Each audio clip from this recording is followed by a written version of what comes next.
Well, I was a member of the Conservative Party for 29 years, but Robert Buckland spoke truer than he knew when he said that I left the Conservative Party a long time ago. Let's be crystal clear, explicit and accurate, Trevor.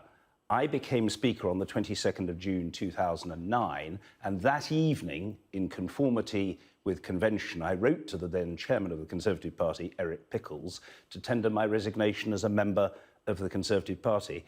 Why? Because the Speaker does not belong to, is independent of, separate from, unconnected with, expressing no support for or opposition to any political party. That's a different decision. You could have rejoined when you stepped down as Speaker 18 months ago. Why didn't you? I could have rejoined the Conservative Party. I didn't have the slightest desire to do so, and I want to be fundamentally clear and for there to be no dubiety about this. As I said yesterday to an Observer journalist, my values are left of centre.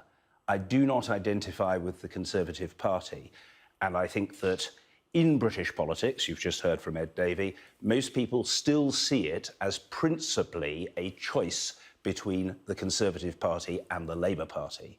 And the Labour Party is the alternative government to the Conservative Party. If you believe, as I do, that this government is bad news, unfit to govern, and that the Prime Minister, though a successful campaigner, is a lousy governor, you have to ask yourself, do you want rid of it? And if you want rid of it, you have then to pose to yourself the question and to answer it, how is that to be achieved? And the reality of the matter is that in the United Kingdom, the only credible vehicle for the removal of this government is the election of a Labour government committed to equality, social justice, internationalism and a fairer and more inclusive society. That's the Labour brand.